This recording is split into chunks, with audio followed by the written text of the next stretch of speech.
Hello everyone. आज हम लोग स्टार फॉर्मेशन चालू कर रहे हैं। पिछली क्लास में हम लोगों ने एस्ट्रोनॉमी स्टार्ट किया था। उसमें एस्ट्रोनॉमी क्या होती है, यूनिवर्स क्या होता है, और हम लोगों ने पढ़ा था कि यूनिवर्स का ओरिजिन कहाँ था, कैसे था, ये सब पढ़ा था, और बिग बैंग थ्योरी पढ़ी थी। तो अगर आपको वो देखना हो तो मैं लिंक डाल दूँगी डिस्क्रिप्शन में, आप देख सकते हो। ठीक है।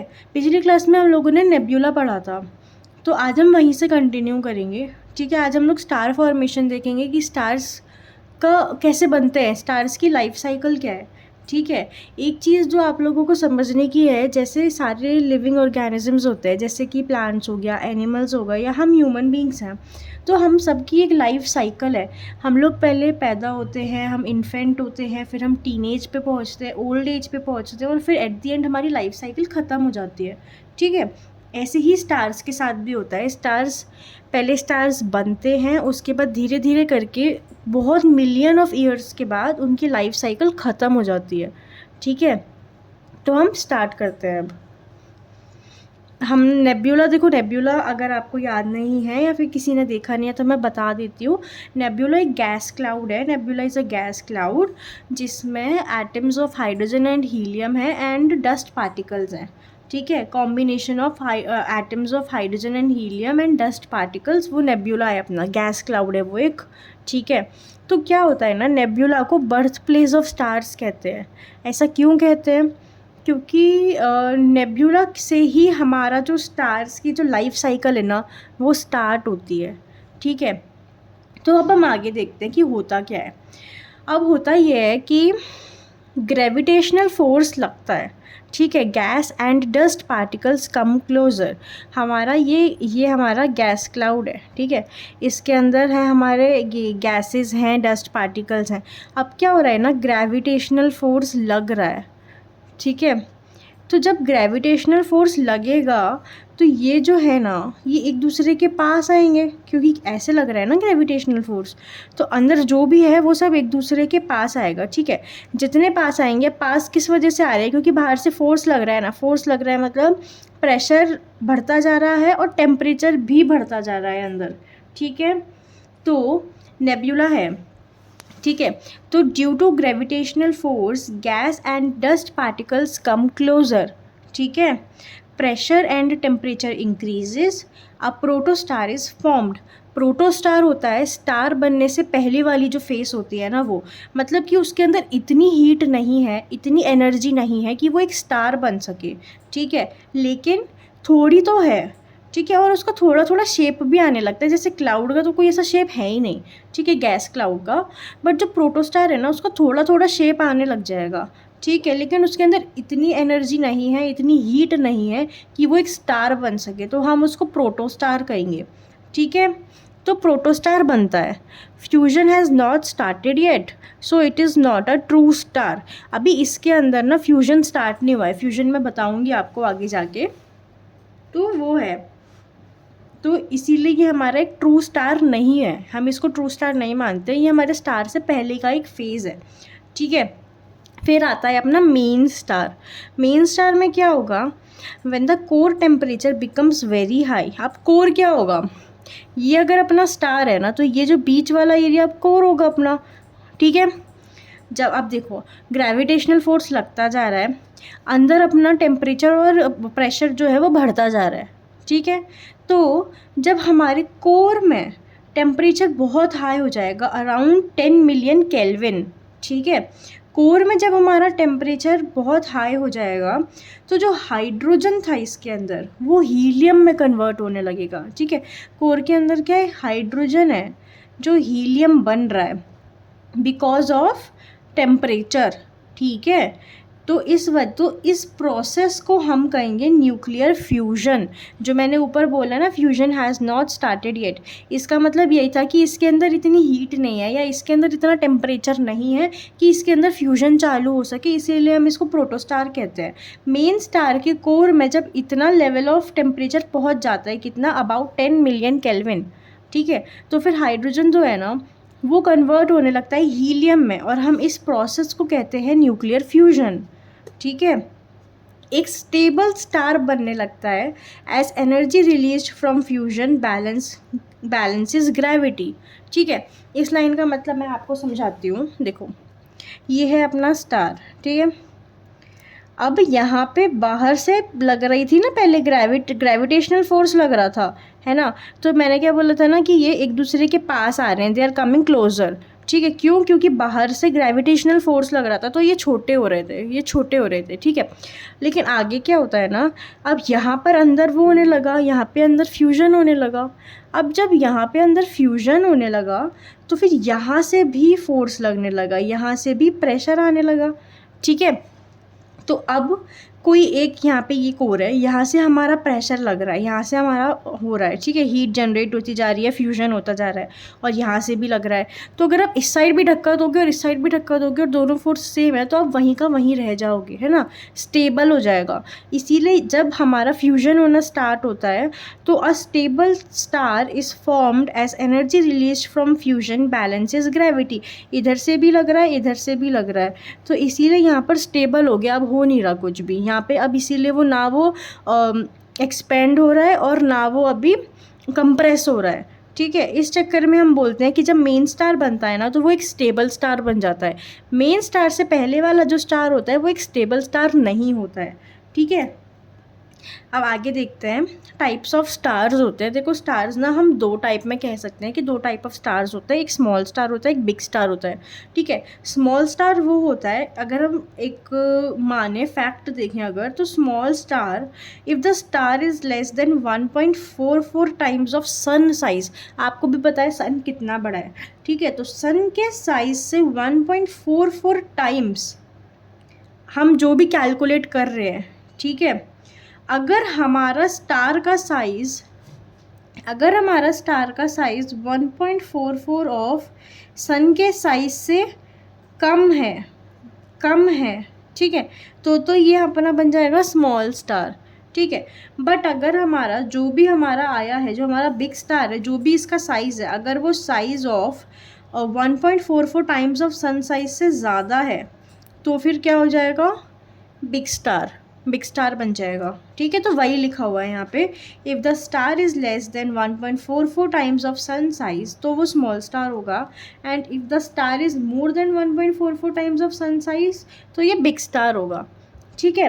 अब आगे हम इनकी लाइफ साइकिल देखते हैं, ठीक है।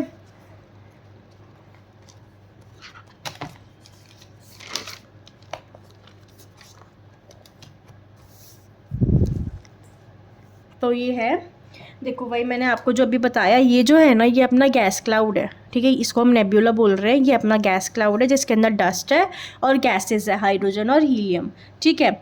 इधर पे क्या होता है, यहाँ पे ग्रेविटेशनल फोर्स लगता है, एनर्जी और वो बढ़ता है, प्रेशर बढ़ती है अपनी, टेम्परेचर बढ़ता है अपना, और वो क्या बन जाता है, एक प्रोटोस्टार, ठीक है। प्रोटोस्टार फिर जब हमारा एक सर्टेन लेवल ऑफ टेम्परेचर पे जब हम पहुंच जाते हैं, वो भी कहाँ, कोर पे, तो फिर हम क्या बन जाते हैं, स्टार, जहाँ पर हाइड्रोजन से हीलियम का फ्यूजन होने लगता है, ठीक है। और जो एक दो बातें हमें ध्यान रखनी है वो ये है कि जो प्रोटोस्टार है ना वो शाइन करता है, ऐसा नहीं है वो शाइन नहीं करता, उसकी कुछ अमाउंट ऑफ हीट होती है ना उसके अंदर, क्योंकि तो वो हीट की वजह से शाइन करता है, ठीक है। इस चीज़ का ध्यान रखना, क्योंकि ऐसा बोलते हैं कुछ लोग कि फ्यूजन की वजह से प्रोटोस्टार शाइन करता है, कि थोड़ा थोड़ा होने लगता है, ऐसा नहीं है। पहली चीज़ तो प्रोटोस्टार में कोई भी फ्यूजन चालू नहीं होता, फ्यूजन स्टार्ट आगे जा कर के होता है। जब प्रोटोस्टार, हम जिस स्टेज को प्रोटोस्टार कह रहे हैं उसमें फ्यूजन नहीं होता, ठीक है। और दूसरी बात, प्रोटोस्टार जो है ना वो शाइन करता है, लेकिन वो उसके अंदर जो हीट है उसकी वजह से शाइन करता है, ठीक है। तो वही लिखा हुआ है, protostar shines because of heat, no fusion is started yet in protostar, ठीक है। अब हम स्मॉल स्टार पे आ जाते हैं, ठीक है। पीछे हमने पढ़ा था मेन स्टार है, कोर के अंदर अपना हाइड्रोजन से हीलियम का फ्यूजन हो रहा है, जिसको हम न्यूक्लियर फ्यूजन कहते हैं, ठीक है। अब ये फ्यूजन हो रहा है, ये बाहर की तरफ फोर्स लगा रहा है, प्रेशर आ रहा है, ग्रेविटेशनल फोर्स है जो अंदर की साइड लगा रहे हैं, ठीक है, वही है ये। तो ये अपना मेन स्टार हुआ, ये वाला जहाँ पर फ्यूजन हो रहा है, ठीक है। अब मेन स्टार में क्या होगा, hydrogen is continuously converted into helium, ठीक है, जो अपना क्या होता है, जो अपना होता है न्यूक्लियर फ्यूजन, ठीक है। और the star remains stable because gravity pulls inwards and fusion pushes outwards. यही मैंने जस्ट अभी बताया है, जो फ्यूजन है, फ्यूजन आगे की साइड, बाहर की साइड पुश करता है, प्रेशर लगाता है, और जो ग्रेविटी है वो अंदर की साइड लगाती है। ठीक है। अब आगे जो है ना, जो हमने क्या पढ़ लिया, नेब्यूला पढ़ लिया। नेब्यूला के बाद अपना क्या आ जाएगा, प्रोटोस्टार। प्रोटोस्टार के बाद बनेगा अपना मेन स्टार। मेन स्टार के बाद अपना आता है रेड जाइंट। ठीक है, रेड जाइंट आता है। तो देखो, आफ्टर बिलियंस ऑफ ईयर्स या फिर मिलियंस ऑफ ईयर्स या billions of years, the hydrogen in the core gets exhausted. ठीक है, मतलब क्या है इस चीज़ का, जो ये कह रही हैं कि ये जो अपना कोर था ना, जहाँ पर फ्यूजन हो रहा था हाइड्रोजन से हीलियम का, इसका अंदर का जो फ्यूल है, मतलब हाइड्रोजन है, जितना अमाउंट ऑफ हाइड्रोजन है, वो कभी ना कभी तो ख़त्म होगा ना। तो आफ्टर बिलियंस ऑफ ईयर्स जो हाइड्रोजन फ्यूल होता है, जब वो ख़त्म होने लगता है, जब वो ख़त्म हो जाता है कोर के अंदर, सिर्फ कोर के अंदर की बात कर रही हूँ मैं, यहाँ पर जो अपना फ्यूजन हो रहा है ना, ये फ्यूजन अपना कोर के अंदर ही हो रहा है। ठीक है, जब अपना हाइड्रोजन ख़त्म हो जाता है तो फ्यूजन भी नहीं होगा। जब कोर में फ्यूजन ख़त्म हो गया ना, तो यहाँ पर आउटर लेयर पर थोड़ा थोड़ा फ्यूजन होने लगता है, आउटर लेयर पर। ठीक है, तो वही यहाँ पे लिखा है, after billions of years the hydrogen in the core gets exhausted, fusion starts in the outer shell. ठीक है, वही मैंने बोला, आउटर शेल में फ्यूजन स्टार्ट हो जाता है, द आउटर लेयर एक्सपेंड्स। और आउटर लेयर जो है ना, वो एक्सपेंड होने लगती है, क्योंकि आउटर लेयर में फ्यूजन हो रहा है अब। ठीक है, और जो स्टार है ना, उसको हम रेड जाइंट कहेंगे, वो जो स्टेज बनेगी उसको हम रेड जाइंट कहते हैं। ठीक है, तो वही है यहाँ पे, ये है एक्सपेंड हो रहा है due to fusion, gravitational force लग रहा है, ये है अपना मेन स्टार।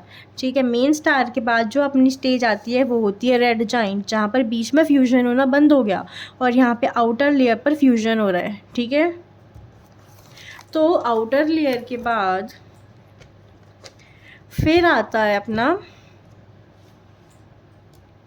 आउटर लेयर के बाद फिर आता है अपना ये रेड जाइंट के बाद फिर आता है अपना प्लैनेटरी नेब्यूला।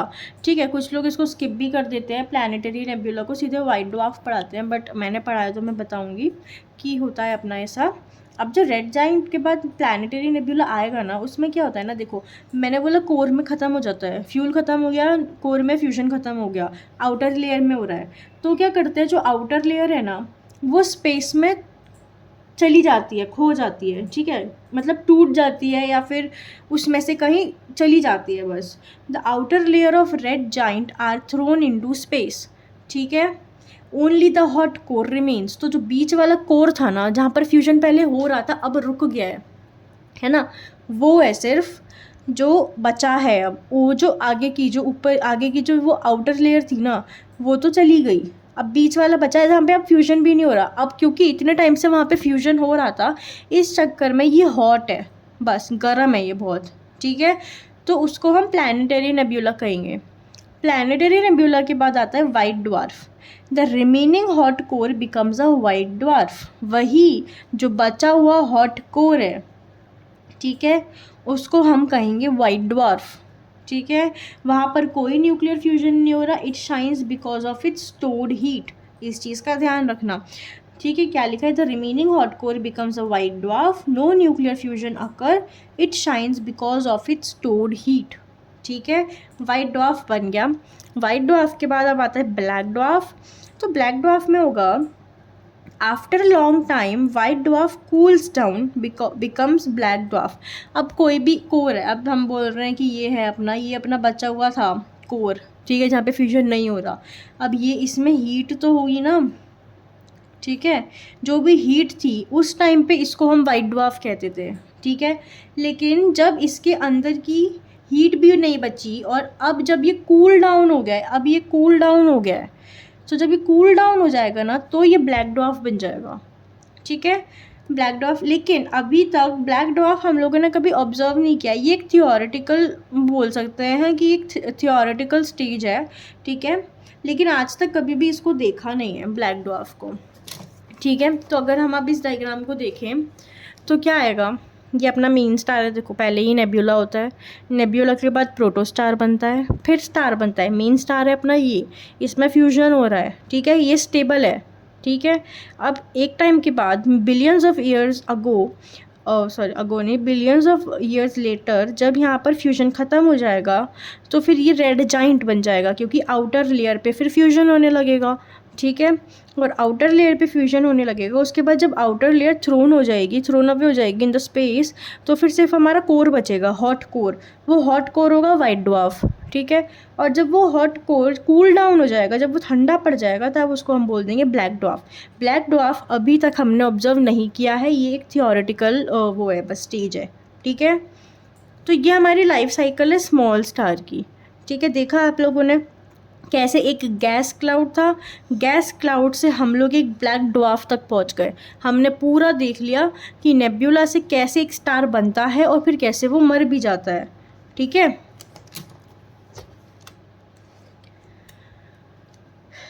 ठीक है, अब है देखो चंद्रशेखर लिमिट है। चंद्रशेखर लिमिट क्या होती है, जो मैंने वाइट ड्वार्फ बताया है ना अभी, तो फिर चंद्रशेखर लिमिट देखो, एक तो ना कुछ लोग बोलते हैं चंद्रशेखर लिमिट होती है वो जो हम लोगों ने डिवाइड नहीं किया था आगे पहले 1.44 टाइम्स ऑफ सन है अगर, तो फिर वो स्मॉल स्टार होगा, नहीं तो फिर वो बिग स्टार होगा। ऐसा नहीं होता। चंद्रशेखर लिमिट ये होती है maximum mass of white dwarf. White dwarf का कितना मैक्सिमम मास हो सकता है या होना चाहिए वो बताया है, उसको हम चंद्रशेखर लिमिट कहते हैं। इस चीज़ का हमेशा ध्यान रखना, ठीक है। If the mass is more then the limit the white dwarf can not remain stable. ये ध्यान रखने वाली चीज़ है, ये फैक्ट है, इसको ध्यान रखना। बहुत लोग इसको गलत पढ़ाते हैं, ठीक है। बल्कि मैंने भी इसको गलत ही पढ़ा था, मेरे को अभी थोड़ा टाइम पहले पता चला कि मैंने गलत पढ़ा था, फिर मैंने नोट्स में अपने भी ठीक किया।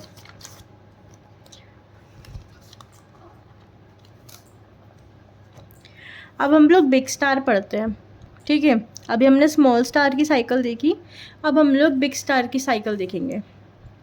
तो स्टार वही है, बिग स्टार है, मैसिव होगा ऑब्वियसली। जो अपना मेन स्टार है ना, उसमें प्रोसेस सेम चल रही है, फ्यूजन हो रहा है, इधर से ये ग्रेविटेशनल फोर्स लग रही है, तो दोनों तरफ से वो है, प्रेशर लग रहा है और ये स्टेबल है, ये मेन स्टार है। पर ये एक मैसिव स्टार है, बड़ा स्टार है, स्मॉल स्टार के कंपैरिजन में ये बड़ा होगा, ठीक है।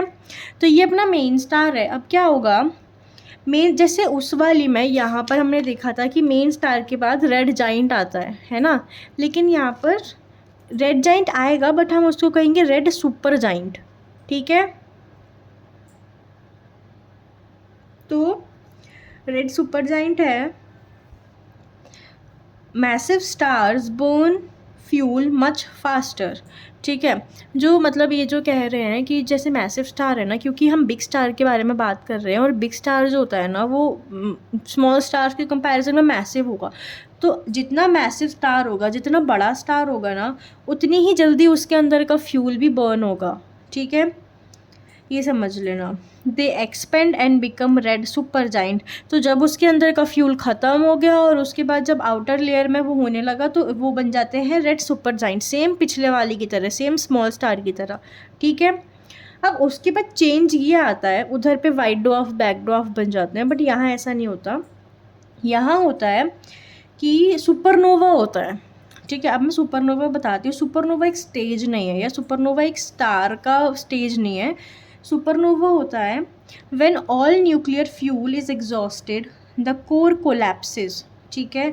जब हमारा सारा न्यूक्लियर फ्यूल ख़त्म हो जाता है तो फिर जो कोर है ना वो कोलैप्स करता है, ठीक है, एक्सप्लोड करता है, ठीक है। अ ह्यूज एक्सप्लोजन अकर्स, जिसको हम सुपरनोवा कहते हैं। मतलब कि ये हमारा रेड जाइंट है, यहाँ कोर में पहले फ्यूजन हो रहा था, जब फ्यूजन ख़त्म होने लगा तो आउटर शेल पे आ गया कोर से, तो जो कोर है ना, कोर कोलैप्स कर जाता है, वो एक्सप्लोड हो जाता है। तो वो जो एक्सप्लोजन होता है ना, उस एक्सप्लोजन को हम सुपरनोवा कहते हैं, ठीक है। सुपरनोवा ऐसा कोई स्टार का स्टेज नहीं है जिसकी कैरेक्टरिस्टिक्स मैं बताऊँ। सुपरनोवा है एक एक्सप्लोजन, जाइंट एक्सप्लोजन होता है, उसको हम कहते हैं supernova. It releases large amount of energy and matter, ठीक है। अब है न्यूट्रॉन स्टार।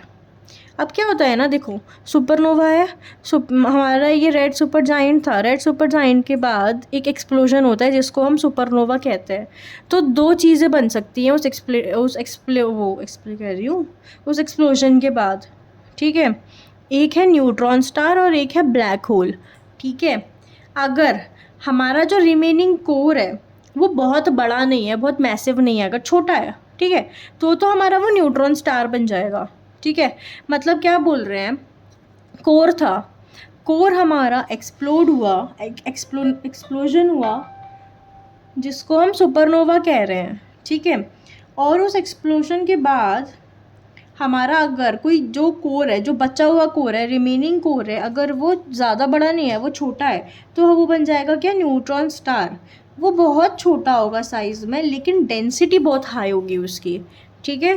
तो वही लिखा है यहाँ पे, if the remaining core is not extremely massive it becomes neutron star, it is very small but extremely dense, ठीक है। It is mainly made of neutrons, neutron star neutron से बना हुआ होता है, मेनली स्मॉल होता है लेकिन बहुत डेंस होता है, ठीक है। दूसरी चीज़ जो होती है वो होती है ब्लैक होल। आप समझ तो गए होगे, बट अगर हमारी जो रिमेनिंग कोर है, जो बचा हुआ कोर है एक्सप्लोजन के बाद, सुपरनोवा के बाद, अगर वो एक्सट्रीमली मैसिव है, बहुत ज़्यादा बड़ी है, ठीक है, तो वो ब्लैक होल बन जाती है, ठीक है। It's gravity is so strong that even light can not escape. Black hole के बारे में तो हमने सुना ही होगा कि ब्लैक होल है, ब्लैक होल के आसपास से कुछ भी होता है तो वो सब अपने अंदर खींच लेता है, ठीक है, कुछ भी नहीं है जो वो छोड़ सकता है। तो ब्लैक होल की ग्रेविटी बहुत हाई होती है, बहुत स्ट्रॉन्ग होती है कि वहाँ से लाइट भी नहीं बच के निकल सकती, ठीक है। तो ब्लैक होल और न्यूट्रॉन स्टार दोनों बनते हैं एक एक्सप्लोजन के बाद, जिसको बोलते हैं हम सुपरनोवा, ठीक है। एक्सप्लोजन किसका होता है, कोलिजन किसका होता है, कोर का होता है। अगर रिमेनिंग कोर छोटा है, ज़्यादा बड़ा नहीं है लेकिन डेंस है, तो वो हमारा न्यूट्रॉन स्टार होगा। और अगर हमारा जो रिमेनिंग कोर है वो बहुत मैसिव है, बहुत बड़ा है, तो वो अपना ब्लैक होल बन जाएगा जिसकी ग्रेविटी बहुत ज़्यादा है, ठीक है। और ये पल्सर है, एक चीज़ पल्सर रह गई है। पल्सर क्या होता है, जो अपने न्यूट्रॉन स्टार पढ़ा ना, तो ये न्यूट्रॉन स्टार का एक टाइप मान सकते हो, उसके अंदर ही आता है वो, कि अ रैपिडली रोटेटिंग न्यूट्रॉन स्टार जो होता है उसको पल्सर कहते हैं। वो क्या होता है ना, वो बहुत ज़्यादा रेडियो वेव्स और एक्सरेज को एमिट करता है। It emits beams of radio waves and x rays, it has a very strong magnetic field. ये ज़्यादा इंपॉर्टेंट है नहीं, बट एक बार नाम आपको पता होना चाहिए कि पल्सर होता है और वो एक न्यूट्रॉन स्टार है, उसके अंदर आता है, ठीक है। इतना काफ़ी होगा। अब आगे होता है इवेंट हॉरिजन, मतलब ये स्टार का हमने पढ़ लिया, यहाँ तक हमारी स्टार की वो थी पूरी लाइफ साइकिल, ठीक है। तो स्टार की लाइफ साइकिल में एक बार और इसमें बताऊँ अगर, तो ये अपना मेन स्टार था ना, मेन स्टार था, मेन स्टार के बाद रेड सुपर जाइंट आएगा। रेड सुपर जाइंट कब आएगा, जब आउटर शेल में फ्यूजन होने लगेगा। फिर जब जो हमारा कोर है बचा हुआ, ये जब कोलाइड होगा, जब यहाँ पे एक्सप्लोजन होगा, तो फिर सुपरनोवा कहेंगे हम उसको। सुपरनोवा से दो टाइप ऑफ स्टार्स बन सकते हैं, एक न्यूट्रॉन स्टार और एक ब्लैक होल। न्यूट्रॉन स्टार तब होगा जब रिमेनिंग कोर जो है वो हमारा ज़्यादा बड़ा नहीं है, छोटा है लेकिन डेंस है, ठीक है। और ब्लैक होल होगा जो हमारा रिमेनिंग कोर है वो बहुत बड़ा है, ठीक है। ये हमारा ब्लैक होल होगा। इतना हो गया।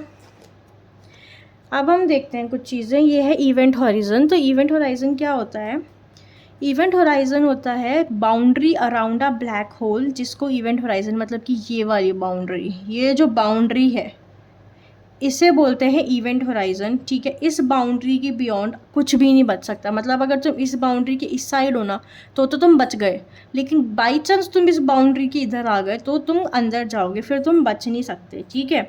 तो beyond this boundary nothing can escape, not even light, ठीक है। It is called point of no return, ठीक है, ध्यान रखना ये चीज़। बस एक छोटी सी चीज़ और बची है, कुछ इंपॉर्टेंट फैक्ट्स हैं, ज़्यादा बड़े नहीं हैं बट इस चीज़ से रिलेटेड थे इसलिए बता रही हूँ, ठीक है। जैसे कि पहला है अपना लीगो। तो लीगो होता है laser interferometer gravitational wave observatory, ठीक है। तो लीगो थी जिसने सबसे पहले ग्रेविटेशनल वेव्स को डिटेक्ट किया था, ठीक है, ध्यान रखना। लीगो थी जिसने ग्रेविटेशनल वेव्स को डिटेक्ट किया था सबसे पहले इन 2015, ठीक है। और डिस्कवर करने के बाद इनने ऑफिशियली अनाउंस किया था 2016 में, ठीक है।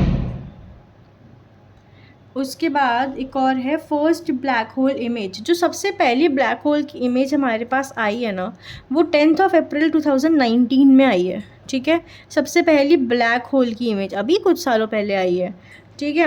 कैप्चर किसने किया था? तो कैप्चर किया था EHT ने, इवेंट हॉराइजन टेलीस्कोप ने। The image wave was of the black hole at the centre of Galaxy M87।